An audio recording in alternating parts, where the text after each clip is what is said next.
महाप्रासाद जननी सर्वसौभाग्यवर्धिनी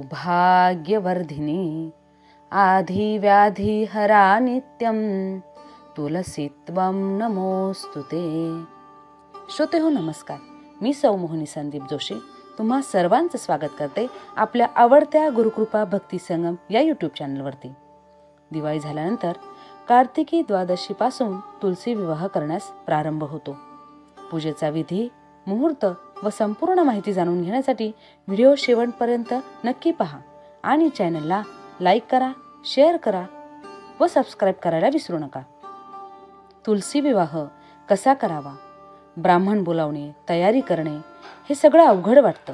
त्यामुळे खूप जण तुलसी विवाह करणे टाळतात, पण असे न करता सोप्या पद्धतीने घरच्या घरी आपण तुलसी विवाह करू शकतो। दिनांक 2 नोव्हेंबर 2025 कार्तिकी एकादशी पासून तर तुलसी विवाह सुरू होतात, तर कार्तिकी पौर्णिमेपर्यंत म्हणजे 5 नोव्हेंबर पर्यंत आपण तुलसी विवाह करू शकतो। तुलसी विवाह द्वादशीला जर का केला तर त्याचे विशेष महत्त्व आहे। न जमल्यास या 5 दिवसात तुम्ही कधीही करू शकता। आता आपण तुलसी विवाहाचा मुहूर्त पाहूयात।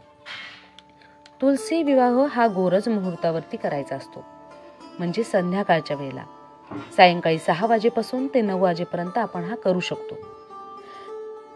तुलसी विवाह केल्याने कन्यादान केल्याचे पुण्य प्राप्त होते। लक्ष्मी नारायण यांचा वास आपल्या घरामध्ये राहतो, घरात सुख, समृद्धी, शांतता येते। तुलसी विवाहाची पूर्वतयारी आता आपण करून घेऊया। तुलसी वृंदावनाला सुंदर कलर देऊन घ्यावा, अंगण स्वच्छ सुशोभित करावे, सडा रांगोळी करावी। नववधू सारखं तुलसी वृंदावनाला सजवायचं आहे, अर्थात तुमच्या आवडीनुसार तुम्ही ते करू शकता।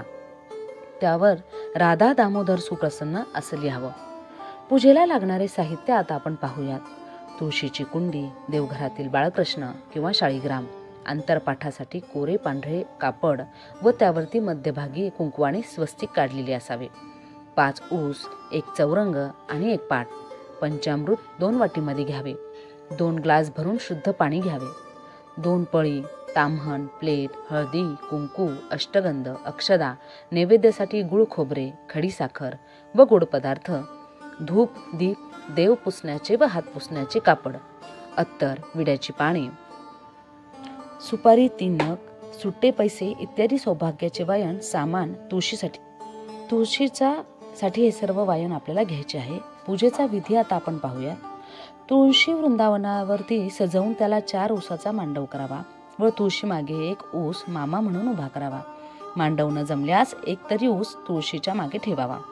तुळशीची पूजा करून घ्यावी, तिला सौभाग्य वायन अर्पण करावे। तुळशी पूजन झाल्यावरती मंगलाष्टक आधी वधू तुळशी माता पूर्वेकडे मुख येईल अशी ठेवावी व वर भगवान बाळकृष्ण चौरंगावरती पश्चिमेकडे मुख येईल असे असावेत।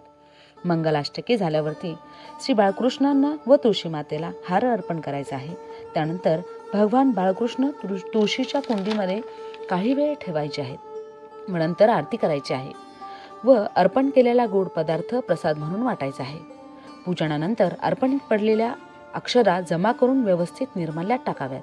पालकांनी याच थोड्या अक्षरा शुभ दिवशी आपल्या उपवर वधू मुलामुलींच्या डोक्यावरती टाकाव्यात। याने विवाह मार्गात येणारे अडथळे दूर होतात व कार्य निर्विघ्नपणे पार पडते। धन्यवाद।